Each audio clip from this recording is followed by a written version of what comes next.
Let's Scare Jessica to Death is a 1971 indie horror film directed by John Hancock. After Jessica is released from a mental hospital, her and her husband, along with her friend, decide to move away from New York and settle in a remote farmhouse. There they meet Emily, who haunts Jessica in her mind. The film stars Zora Lampert and Barton Heyman.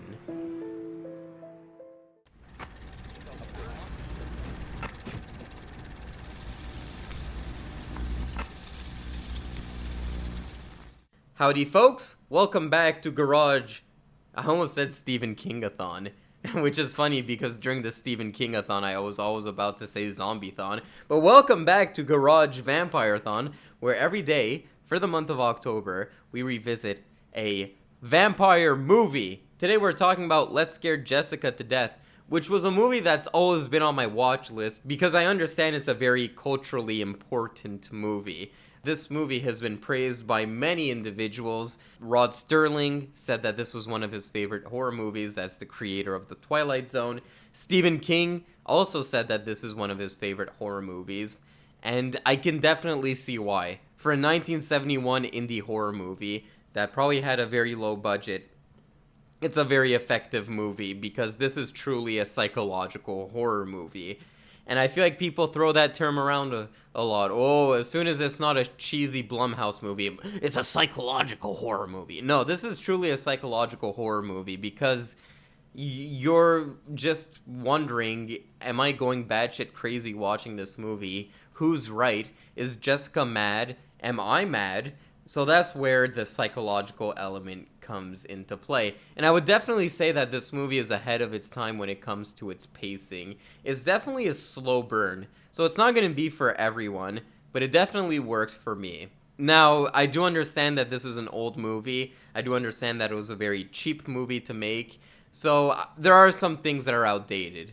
What you gonna do? It is what it is. I'm used to watching movies like that in my spare time, so it didn't really affect me. But as far as your average normie, I feel like it might affect their viewing experience. What works the best about this movie and why I think the psychological element really works is that you're basically watching a woman getting gaslit for 90 minutes, which is really creepy to me in horror movies when that happens. Take the Texas Chainsaw Massacre, for example. Sure, there's some gross shit going on in there. A guy wears another person's face as a mask and goes around with a chainsaw butchering people and dead animals around the house and a creepy old man.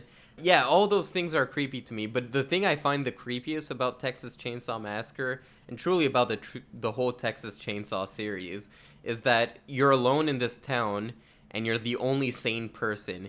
And if you try running to the next house, chances are that person is just as crazy as the people you're running away from.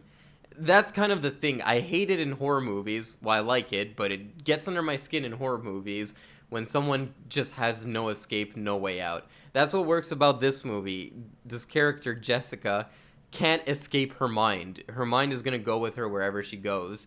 Hospitals tried treating her, didn't do much. She tried moving to this remote farmhouse, doesn't seem to be doing much. Another thing I truly like about this movie is that the main characters are all hippies. Jessica's husband works for the New York Philharmonic, so he's kind of like an artistic type. They're living with their friend. They meet this vagabond in the farmhouse that they just bought by the name of Emily, and she's kind of this hippie as well. So these hippies say, come on, just live with us for a few months, it's fine, just share a chunk of the rent. So there's that very hippie mentality. There's even a point where they've run out of money, so they're like, "Wow, what should we do? Let's just go around the house and try to find some shit." But what I like about it being hippies is that it feels like a real thing. It feels like real people. It adds just that extra layer to these characters that makes it all the more terrifying when shit happens to them. It's a slow build up. The whole movie you're kind of wondering, okay, is this all happening in Jessica's head? Is this not happening in Jessica's head? What elements are true? What elements are not true? And then there's a point in this movie that really like, oh shit.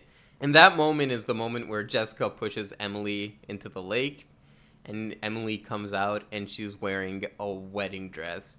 Jessica.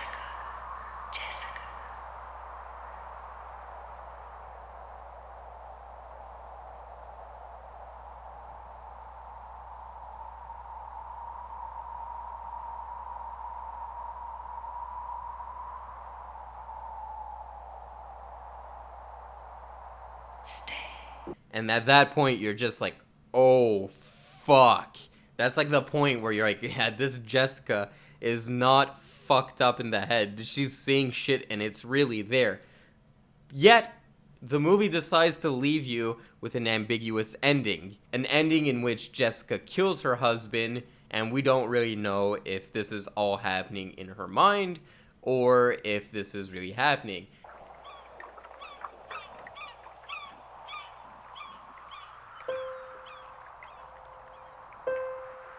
I sit here and I can't believe that it happened.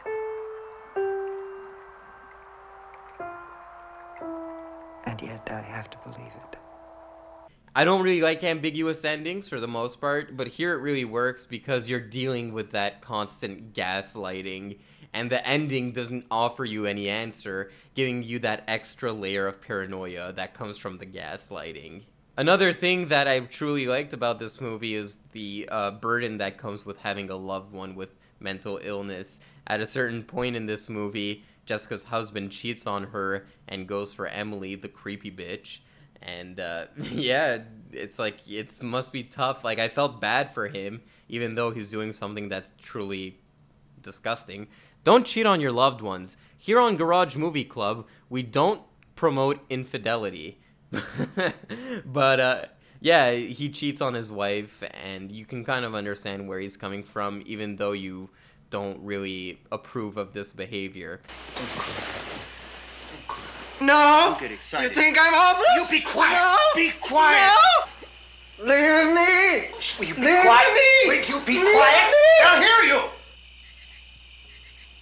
What I'm saying is that all the characters in this movie are smart, which is something that horror movies struggle with for the most part. I thought that all the characters in here were really intelligent. Would I recommend this to an average viewer? No. It's an outdated movie. I can acknowledge that, and I think most people can acknowledge that as well. And I don't think it has that staying power of another movie of the 70s, something like Carrie or The Shining, which came out in the 80s, bad example. But other horror movies of the 70s, The Exorcist and Jaws, of course they're gonna stand the test of time better than something like Let's Scare Jessica to Death. What's fascinating about Let's Scare Jessica to Death is that because they had such a restricted budget, they truly had to rely on psychological horror. And for that, it works. Does it overcome the small budget?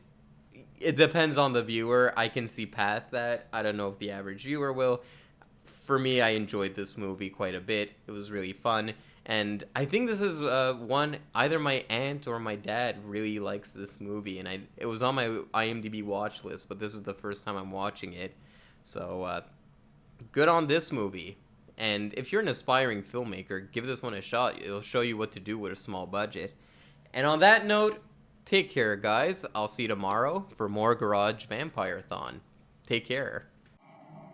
Dreams or nightmares, madness or sanity. I don't know which is which. Let's scare Jessica to death.